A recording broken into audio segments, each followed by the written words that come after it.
Hello and greetings to everyone from everywhere. I see Florida has joined and Washington State, where it's very, very hot, has joined. Well, here, Germany, Aninja Vihara, Ayya Phalanyani speaking and sending so many blessings into the world. Uh, Here it's actually cold, as it usually is. It was unexpectedly hot the other day, but now it's back to normal.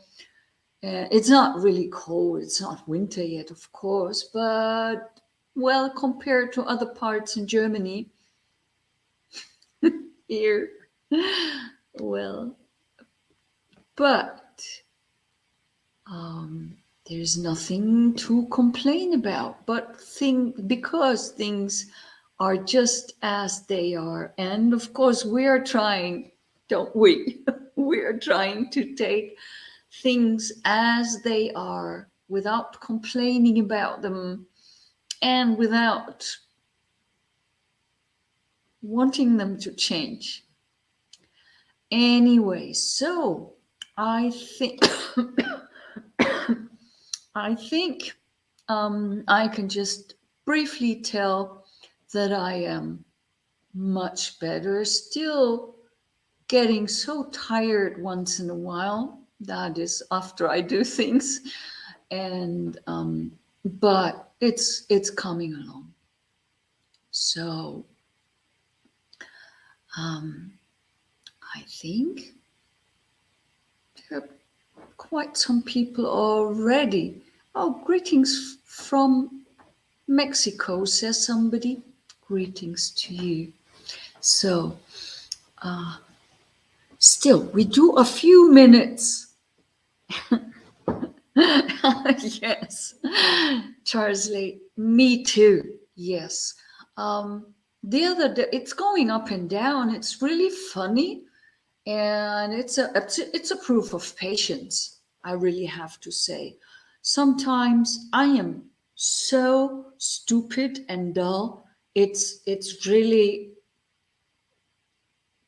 terrible, actually. The other day in the morning, I tried to do the normal things, to think what jobs need to be done and distribute them among those who are in our community. I didn't know anything. So this also happens, but not so much anymore. So, yes, very pleased. Today I am in a Ninja Vihara's meditation hall. Here you see a Buddha statue, and I think it would be a good time to, for some moments, close our eyes and get to where we are by breathing in and out and by relaxing into the moment. So we want to do just that. Close our eyes. We can leave them open for a tiny little bit, as we see it here on our Buddha statue. He has the eyes open, but just a tiny bit. We can do that, but we mustn't. It's not. It's up to us whether we want to close them entirely or to have them open a little bit. It's not mentioned in the suttas that we have to do either one or the others.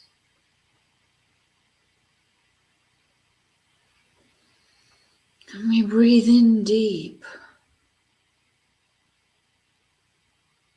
and relax everything, especially our mind.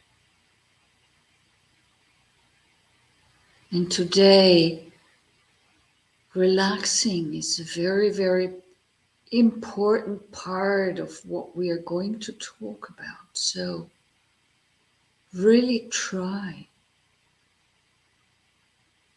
to relax your shoulders. Try to relax your belly. Try to relax your face.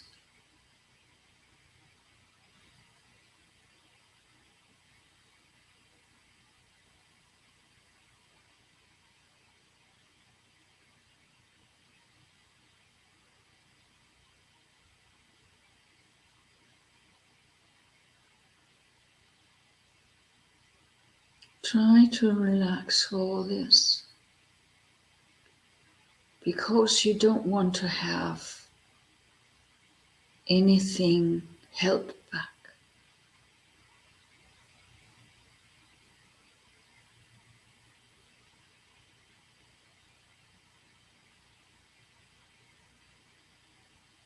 You don't want to have anything tense.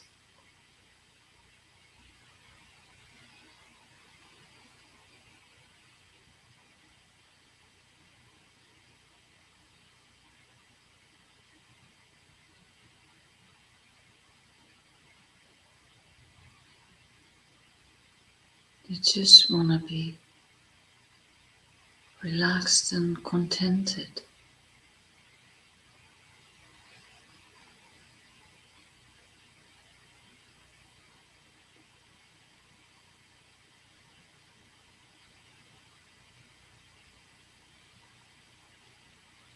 We're breathing.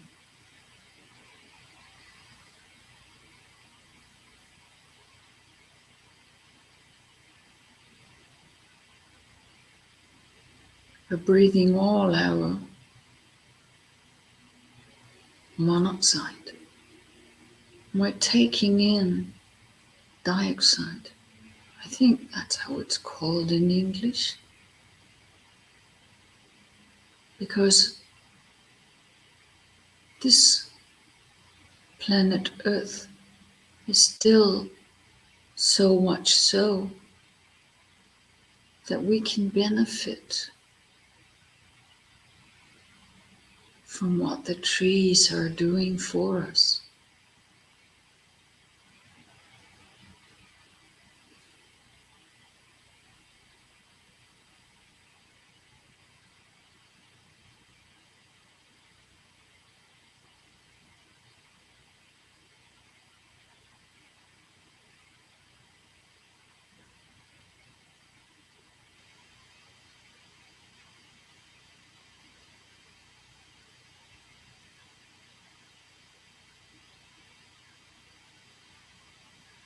And that's what we want to do with our unwholesome mind states. Like the trees, take what is not good for us and transform it into what is good for us. We want to transform what is unwholesome for ourselves and others into what is wholesome, what is beneficial.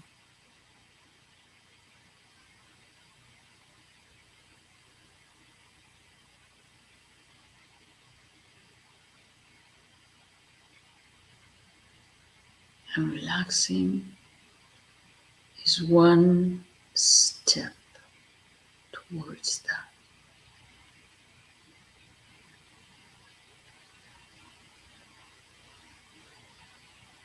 So, I think you can just keep your eyes closed if you want, but I'm going into today's topic.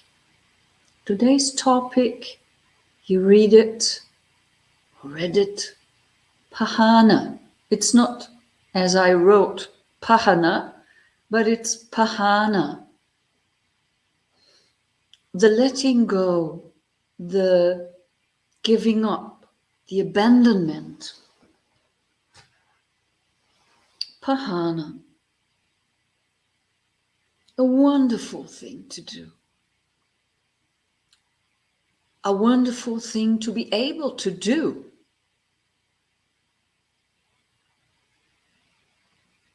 And a great thing when we're on the way to getting to becoming better people, and when we're on the way to enlightenment. Maybe everybody has their own way. Not everybody is on the way to enlightenment, but when we're interested in the Buddha's teaching, it's very likely that we at least want to become better people. So, yes, Pahana does help you with that. The giving up, the letting go, the abandoning of what? Of unwholesome and evil states, of course. If you abandon them, if you give them up, and if you let them go, then what remains is wholesome. So, yeah, of course, that's good. But let's first look at some texts, and I might, in the end, if you're interested, share some of the texts that I gathered for today. It's not one discourse or two discourses, but there is so much in the suttas and in the scriptures what the Buddha said about Pahana, about giving up. And I have collected texts from different translators. I have from Bhante Sujato, from Bhikkhu Bodhi, and Bhikkhu Kantipalo. So whenever one of them speaks of either giving up or letting go or abandoning, it's always this Pahana. It's always the same thing they are talking about. And today's topic comes to be because last week we ended by having a question about, but how then do I let go of all that what is holding me back? What do I do? So holding back would be one of the obstacles. So when we think for a second for yourself, what might obstruct letting go? What might obstruct giving up? Not giving up in a sense like I can't anymore, I just drop it and give it up. Like when my brother and my brother's a little bit older, but not much. So we played and fought when we were little. And he always asked me, will you give up? Will you give up? And I always said, no, never. And it's not that kind of giving up. It's the kind of giving up of unwholesome states, unwholesome actions in body, speech, and mind. That kind of giving up.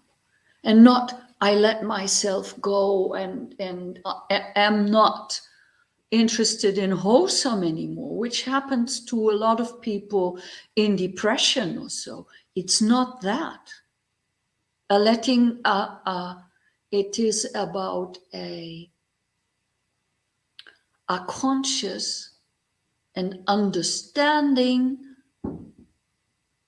letting go of those, namely unwholesome states or unwholesome actions in body, speech, and mind.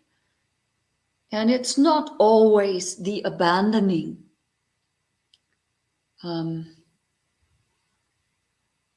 of only things It's also the abandoning of unwholesome actions in body, speech, and mind. So that we need to understand when it's about Pahana.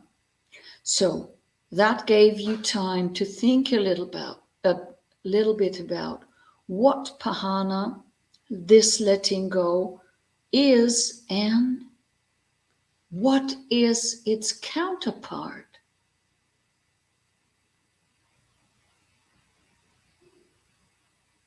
Its counterpart is craving, grasping, holding on to, being attached to. That is the very, very opposite of Pahana.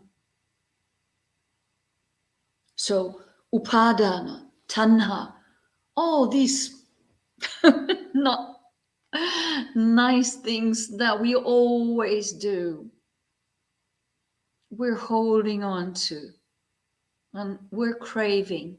So, a lot of the texts that I've collected are actually about craving, about attachment. And really, I might in the end share some of these so that you can afterwards read what I was talking about.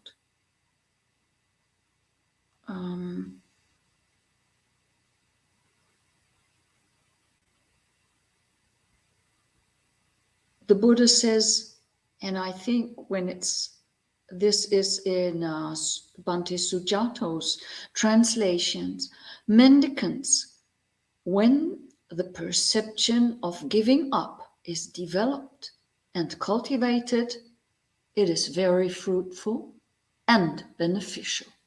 This wording is very fruitful and beneficial means not less, nothing less, sorry, nothing less than we can become enlightened by that.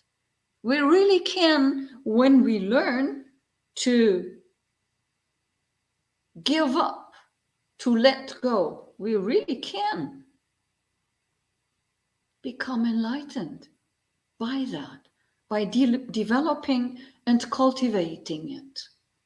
So there must be something to it.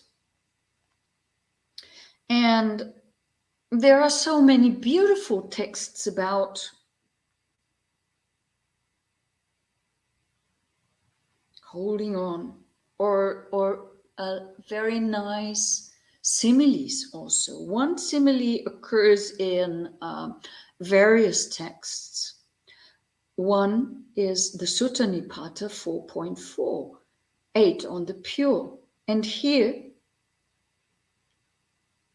Buddha speaks to somebody and says, former things let go, then to other things attached, following craving, following their bondage, they do not overcross. So they continue with grasping and discarding, as monkey letting go a branch to seize upon another. That is a translation also of Bhante Sujato. And what it means is really what I said. We're grasping like a monkey to one thing in one moment, and we let go. We let go maybe something that we grabbed and that we had hold on to, but then we grasp another thing. So there is no end to grasping and holding on to. We're not understanding properly that we actually shouldn't grasp another thing after letting go something else, the former. So it's very common in the life of monastics. And of course, not so easy to observe in the life of you people out there. But I observed that when a monastic has a lot of craving and a lot of attachment, there is so little that we have that we actually can hold on to, that the craving can become quite strong. And it's becoming quite obvious. And because there is nothing else. So for you out there, it's much more difficult because you have so many distractions, you have so many things that you can hold on to. And if you let go of one thing, you can grasp onto another thing. So this is very common. This is what we want to do. And this is actually also what we need to give up. So what, according to the Buddha, there are several things that we can cling to or that we grasp. In Samyutta Nikaya 45, 173, it is said, also translation Bhante Sujato, mendicants, there are these 4 kinds of grasping. What for? Grasping at sensual pleasures, grasping of views, grasping precepts and observances, and grasping to theories of a self. These are the 4 kinds of grasping. The Noble Eightfold Path should be developed for the direct knowledge, complete understanding, finishing, and giving up of these 4 kinds of grasping.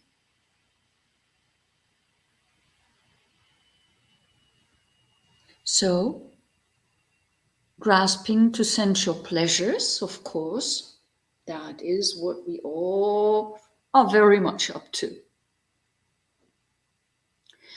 And stream enters would have let go of some of these things. There is said theories of a self. That is what one would have to let go of when, or that is what one would let go of if one becomes a stream enter. A clinging and grasping of precepts and observances, that is the second thing. But we can actually really become enlightened if we give these things up altogether and develop the Eightfold Noble Path for direct knowledge,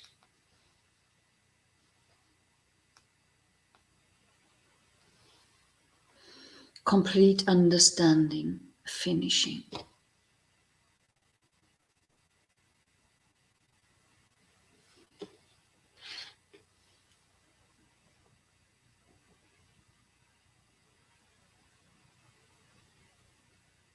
Then, in another one, also Samyutta Nikaya 45, but 178, mendicants. There are these 5 grasping aggregates. What 5? The grasping of aggregates of form, feeling, perception, choices, and consciousness. These are the 5 grasping aggregates, so the Upadana Khandha. The Noble Eightfold Path should be developed for the direct knowledge, complete understanding, finishing and giving up of these 5 grasping aggregates. And we find in the Anguttara Nikaya the same things, the 5 aggregates or the 4 kinds of grasping mentioned in the other sutta. But there another strategy is chosen. Mendicants. Here, what's the number? So you know, in Anguttara Nikaya 9, number 66, it is said, mendicants. There are these 5 grasping aggregates. What 5? The grasping aggregates of form, feeling, perception, choices, and consciousness. These are the 5 grasping aggregates. To give up these 5 grasping aggregates, you should develop the 4 kinds of mindfulness meditation. So, the 4 satipatthana. This is not contradicting each other, of course not. When we develop the Eightfold Noble Path, then developing and practicing the 4 satipatthanas is one way to get there, is one way of practicing Samma Sati and Samma Samadhi, and with that developing Samma Vayam.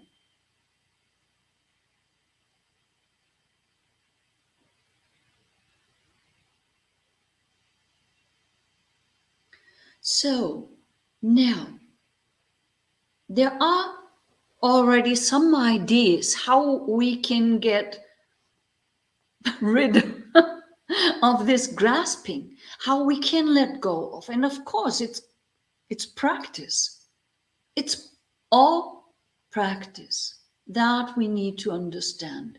We are not required to know it from the beginning on, and we're not required to be able to just let go. We have time. We can take our time and practice to learn to let go of.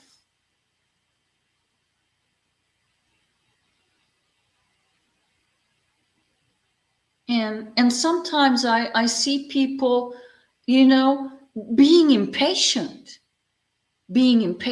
with life, and more so being impatient with themselves, and getting distraught because they cannot let go of something, of some unwholesome states. They understand this is unwholesome, and I do it. And I didn't want, but I did it again. And then they think, I can't practice the Dhamma. So that is the straight way to ruin that. With that, you ruin your own path to enlightenment, and you ruin your own access to the Dhamma. So listen to what the Buddha says, and listen to the Dhamma. We often, not always, but often speak about those people who are run-of-the-mill people or unenlightened worldlings, and those knowledgeable.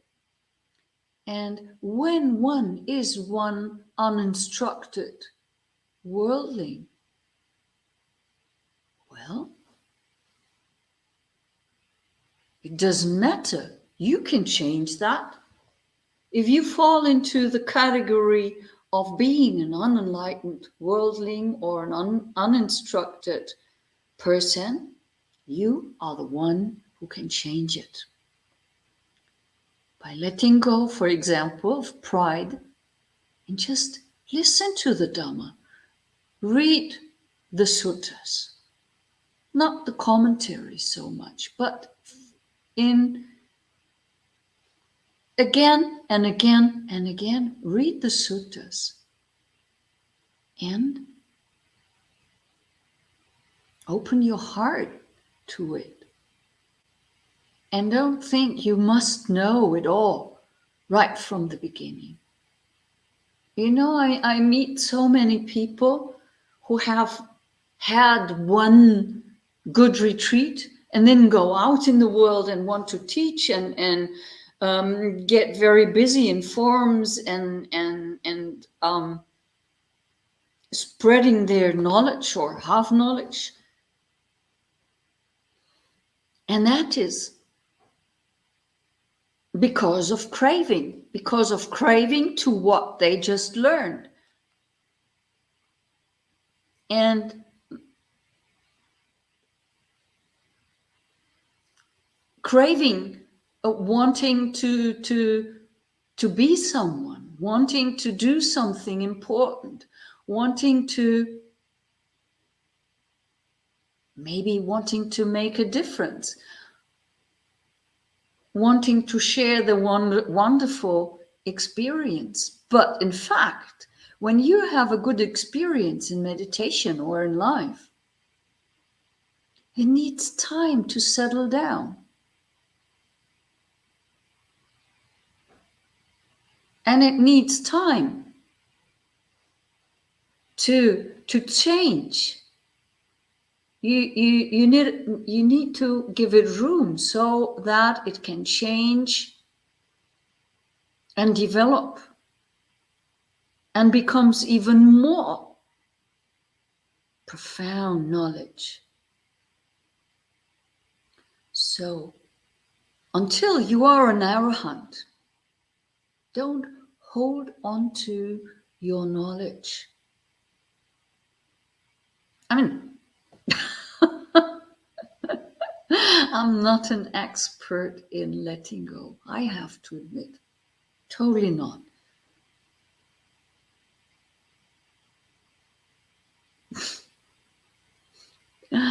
I'm working on that same thing, letting go.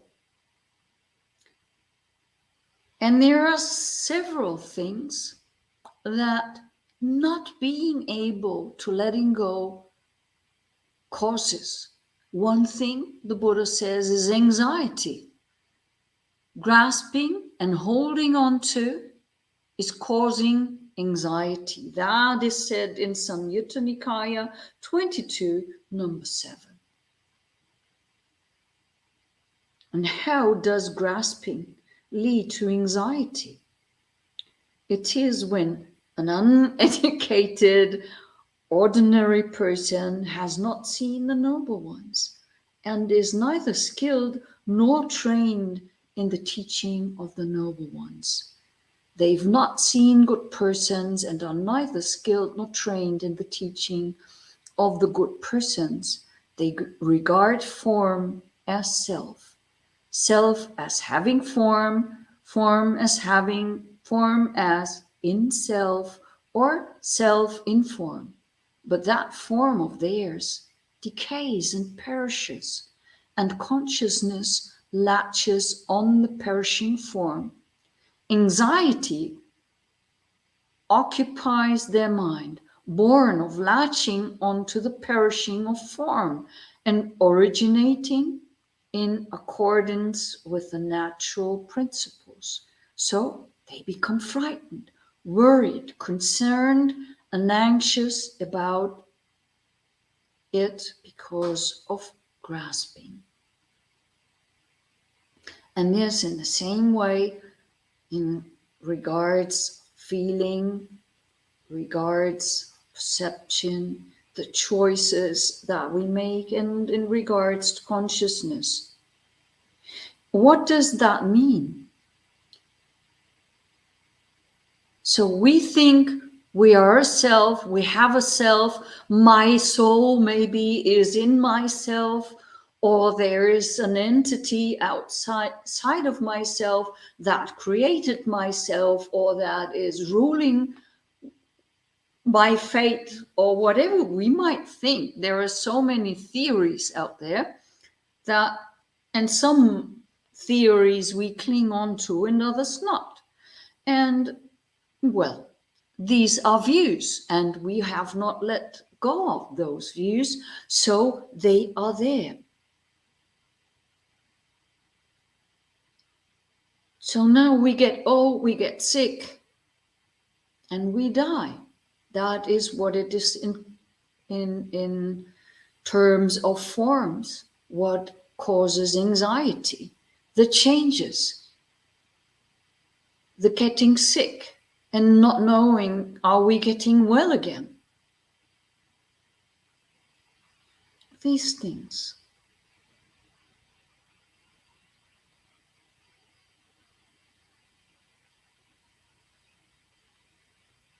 In regards to feelings, when we have a partner, sometimes our feelings change. That's normal. But we have an anxiety that love might turn to anger and not loving anymore.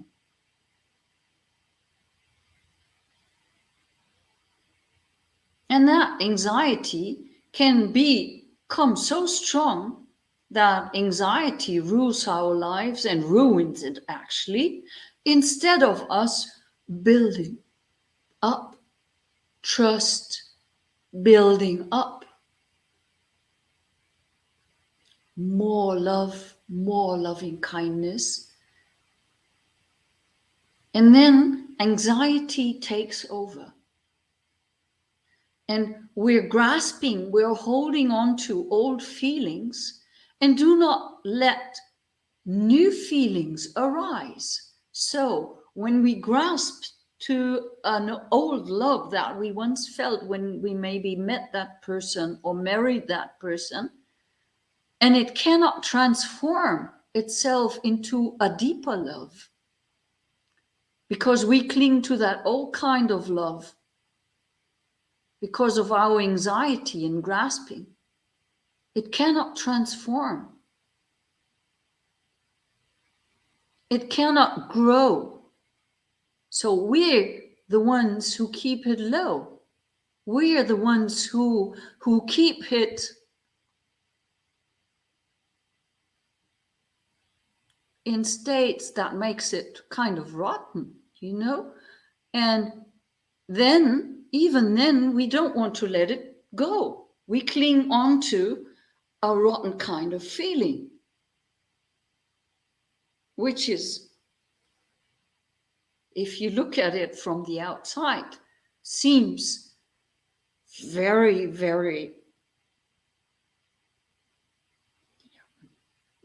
not nice, but it's actually how our feelings work, and not these great feelings only of love.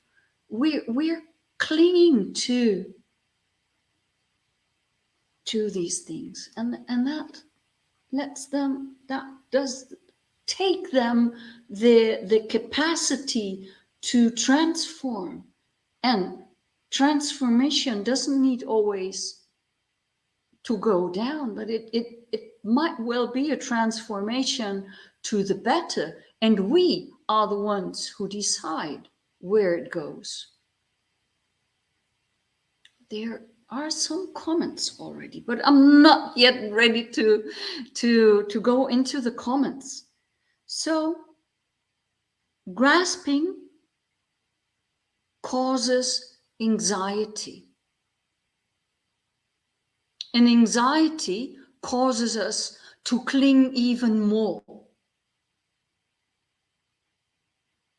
And I think it's crucial that we do understand that.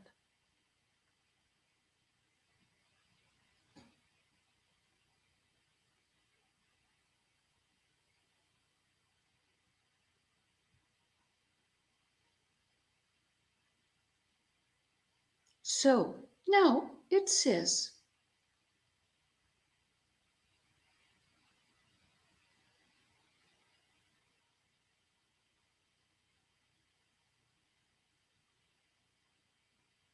when an educated noble disciple has seen the noble ones and is skilled and trained in the teaching of the noble ones, they've seen good persons and are skilled and trained in the teaching of the good persons. They don't regard form as self, self as having form, form in self, or self in form. When that form of theirs decays and perishes, consciousness doesn't latch out onto the perishing of form. Anxieties born of latching onto the perishing form and originating in accordance with natural principles don't occupy their minds. So they don't become frightened, worried, concerned, or anxious because of grasping. So our mind, our consciousness is latching out. And if we would be able to stop that, the latching out and grasping, that would be great. So what can help us?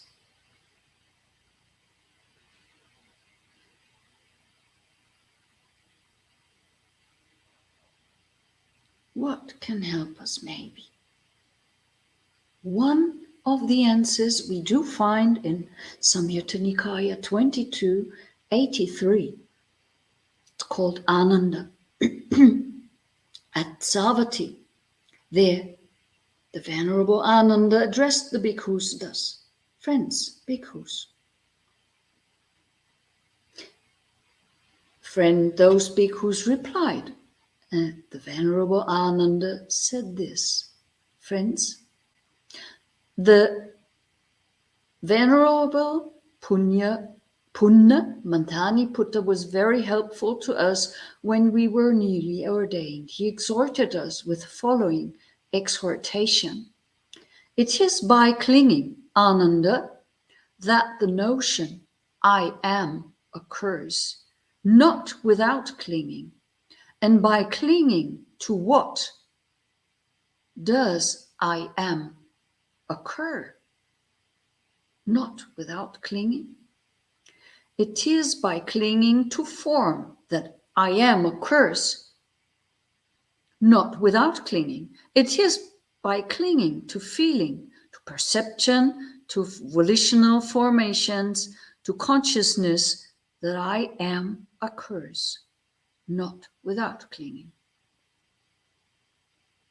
Suppose a young woman or man, youthful and fond of ornaments, would examine her own facial her own facial image in a mirror or in a bowl filled with pure, clean, clear water. She would look at it with clinging, not without clinging. So too, it is by clinging that the thought I am occurs. What do you think? Is form permanent or impermanent? So, of course, they say it is impermanent. And then it continues, and when it is impermanent, is that cause for happiness or for dukkha, for suffering? Then they must say, well, it's a cause for dukkha. And once you know it's impermanent and it's a cause for suffering, would you be able to call it mine, me, myself?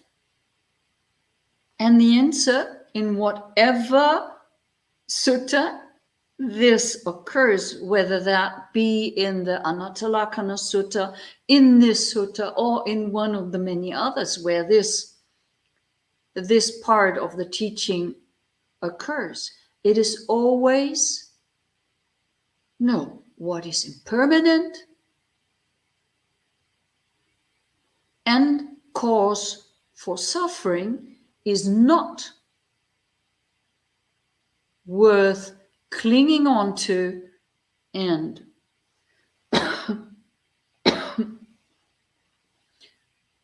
for sure not to be called me, mine, or myself.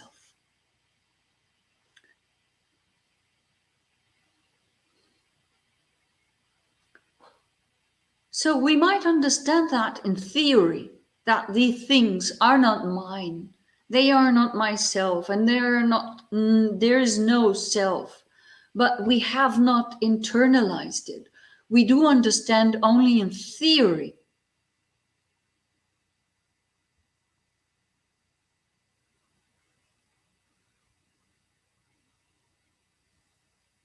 So what we can do in practice?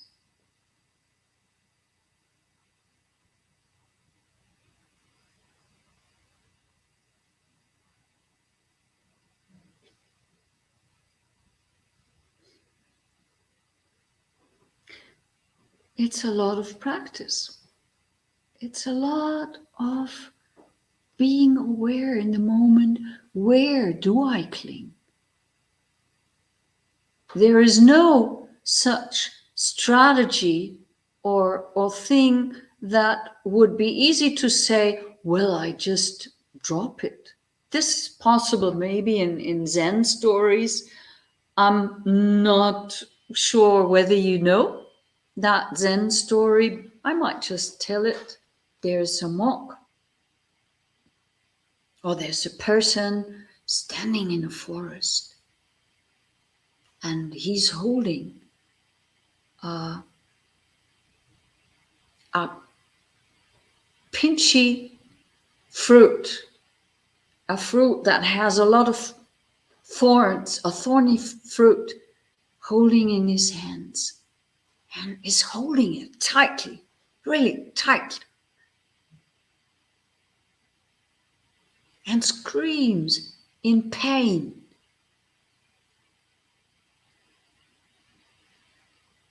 And a monk comes walking by and hears the man screaming from afar, and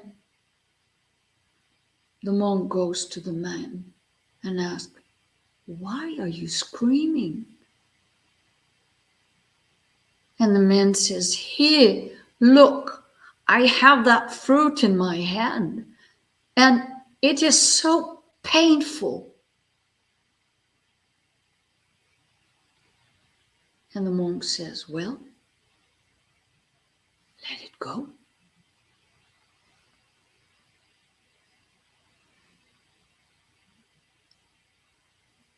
This is, in fact, what we have to do. Let go.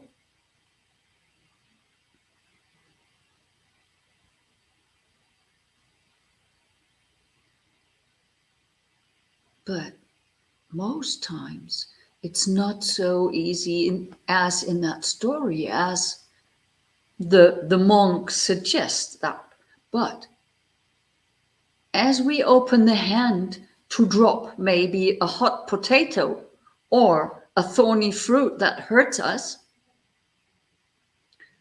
one thing we can do is open our heart and make it acceptant.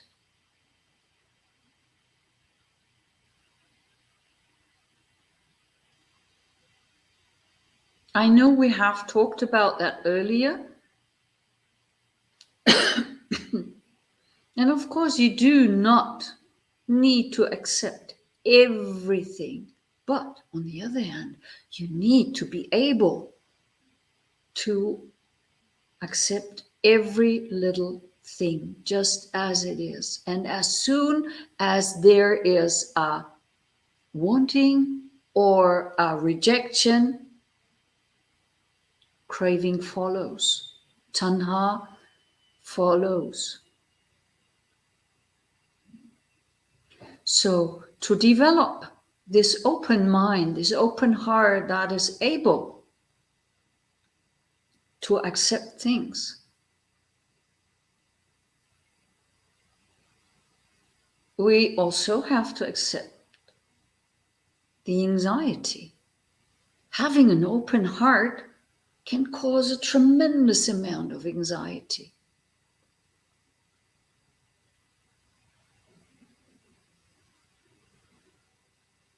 And we fear that we're going to be hurt. We fear that we're going to be abused. We fear that we're going to be abandoned when we do not cling, and so forth. So looking at those fears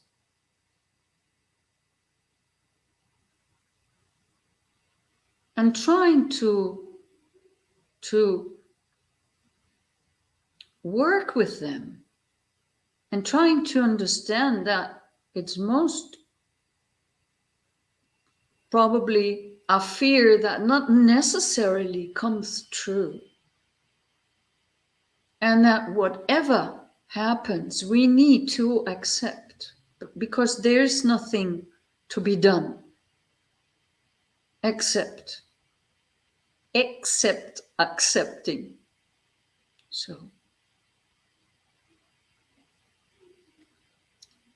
in our daily life, in those everyday affairs,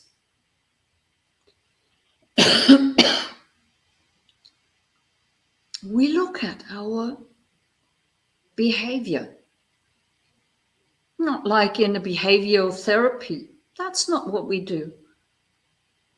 We just observe, oh, here I'm anxious, here I'm afraid, here I'm holding on to too much.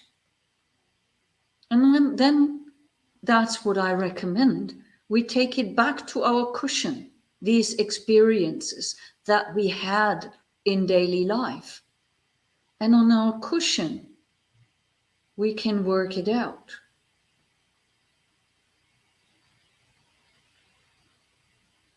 We can look a little bit deeper.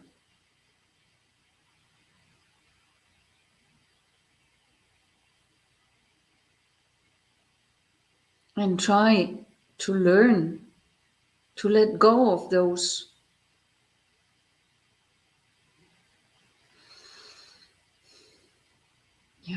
unwholesome thoughts, really. Because clinging, craving, holding on to are really unwholesome.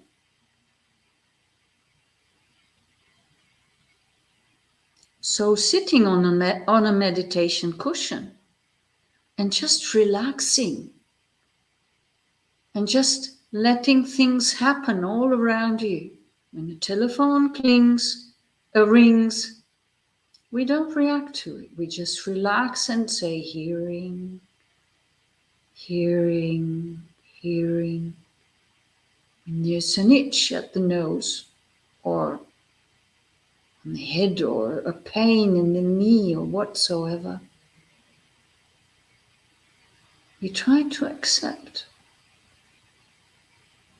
and just relax into it. Itching, itching. The thought, it's actually itching at my head presently, and I have the thought, what I scratch, that would be thinking.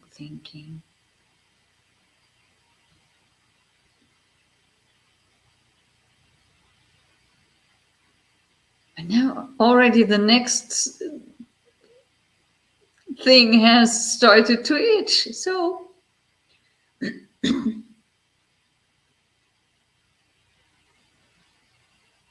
we can just relax into the itching. Sometimes itching or other sensations or feelings or thoughts can be so oppressive that we think we need to react on them, but we don't need to. What we really need to do is to relax with them. Every thought of wanting the itch on the top of my head to go away makes it even worse. So I'm trying to relax into it.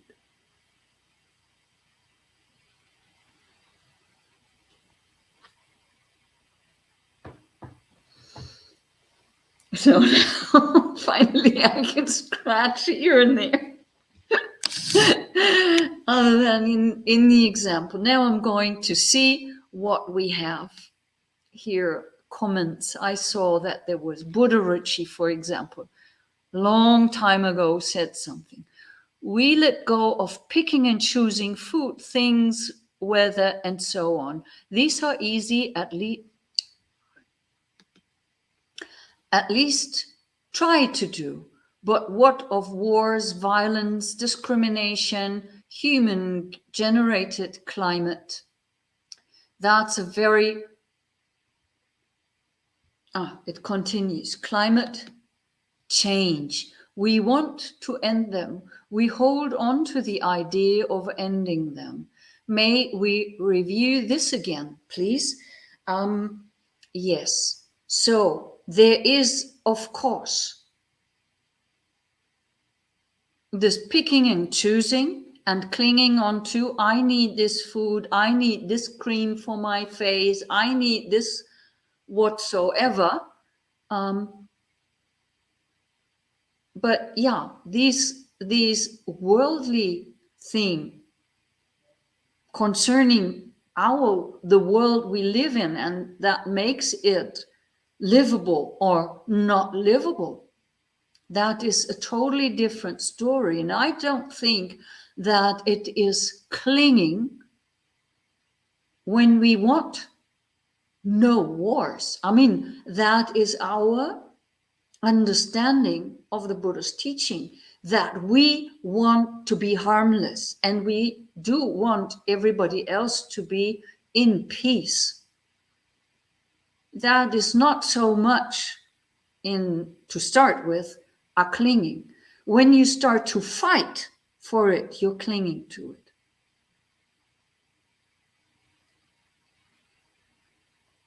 But if you do what you can do to stop discrimination and to stop violence and to step in when you see it,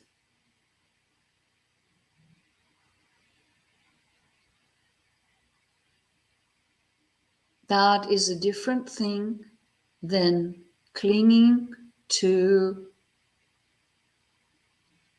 your beautiful jacket. I mean, of course, stepping in to violence might be you don't do it because you cling to your own life.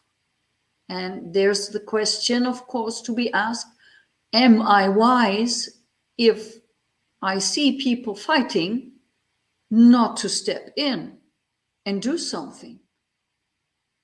Or we need to consider what we do, and to consider clinging or having anxiety would not be the option. So that would be reasons when we see wars, or when we are faced with wars, faced with violence, faced with climate change and discrimination and all that, then we need to develop wisdom as to what can we actually do. What can I do? I can, of course, go to those, I don't know if they still active, but we could have gone to Fridays for Future, for example, or we could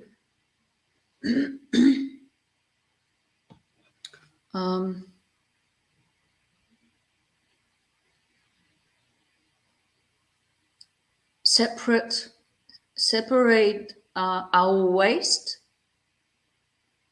That is what we can actually, without any problem, do. And some other things we might not be able to do. And some people are able to do something in one thing and not in another. And we don't need to become distracted. And above all, we do not have to try to solve all of the world's problems at once. We don't need to accept them, of course. I do not accept war in any case. I don't want Ukrainians to be killed, but I also do not want any weapon in this world. Every weapon, gun, knife for killings, anything that is made to kill somebody, I do not agree to.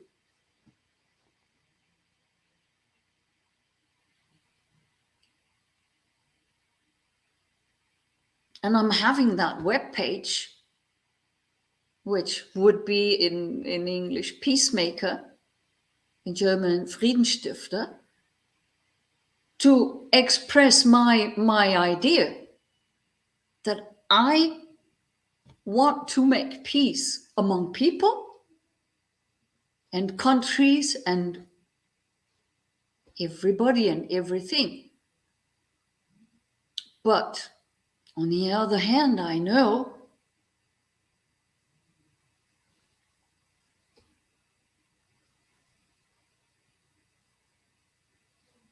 the people who make the wars, the people who cause hunger because of their greed, they do not listen to me.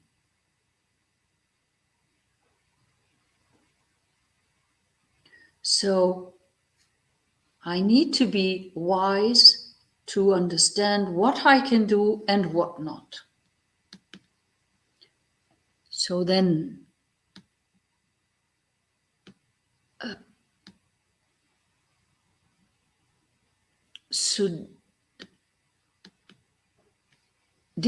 despite it being right view to not grasp, in light of impermanence, it still holds true that beings want good things to happen, avoid bad things to happen. How does one work towards safety while, to be continued, still knowing that all is permanent? Seems contradictory and futile to work towards good things for oneself while knowing all is impermanent.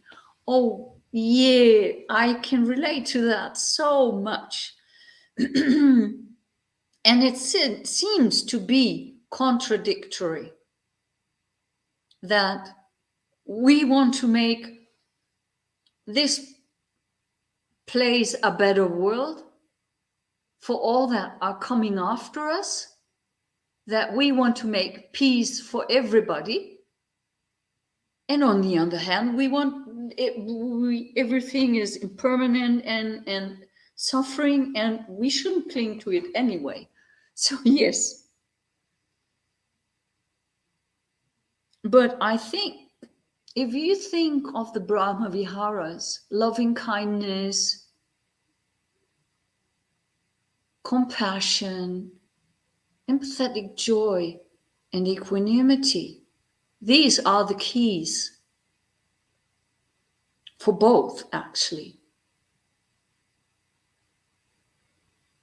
For both ends. That would help you to get along with impermanence, to see impermanent and say, well, despite it being suffering, impermanent suffering and non-self, I'm just doing what I can to make this the best possible world, because loving kindness, because compassion, empathetic joy, and you would be able to bear that it is still, despite everything you do, it is impermanent suffering and non-self. And that in itself will not change, because that is the characteristic of everything. That's samsara. That's where we're at. And to accept this, that things are like that, would make it possibly easier to just love despite of all, to just have compassion, although that person might have hurt you or harmed you. I think that is a little bit an answer for you, because there's so much, there are more things here. To me, it is fear of and not wanting to accept. To me, it is fear of and not wanting to accept death are the ultimate conditions for my clinging. Ayya, now I understand. To me, it is fear and the not wanting to accept death that are the ultimate conditions for my clinging. I think this is really similar for everyone.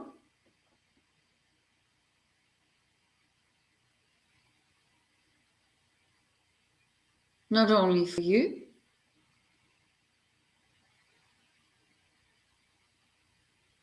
We talked about fear.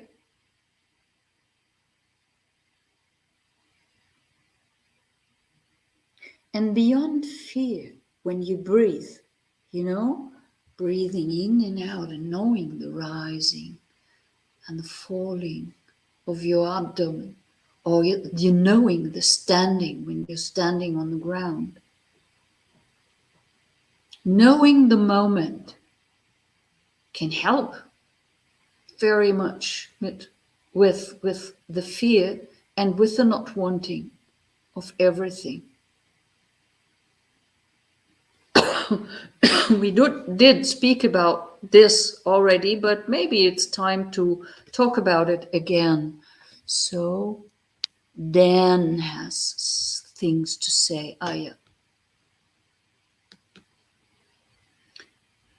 Ayya, what may be the difference between pushing away of aversion and disgust, dispassion, liberation? Of example, the fire sermon. I have noticed a lot of aversion in need as I see this world based on greed. Yes, but as long as it is unwholesome, this a little bit, it's a crux, it's a Gordic knot, it's a paradoxon, that on one side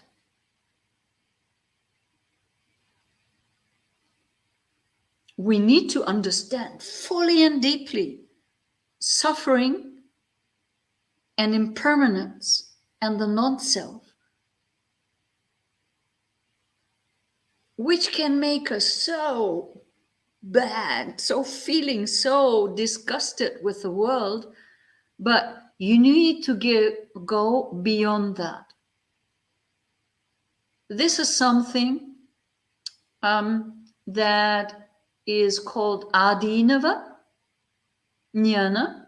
So you know about how ugly that really is.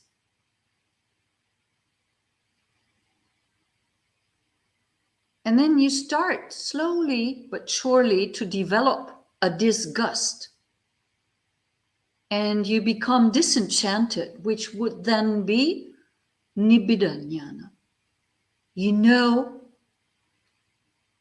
this is not for me. And then you profoundly, deeply start to understand this is really not me, not mine. This is so. I have seen the entire disgust of suffering, impermanence, and non-self. This is not mine, and I don't want to have anything to do with that. And that gives you the power to go beyond. I would say like that. For now, in short.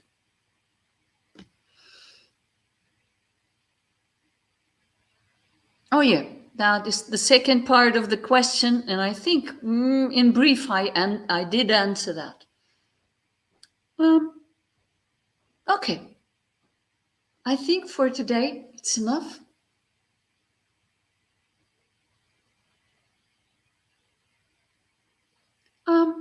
I think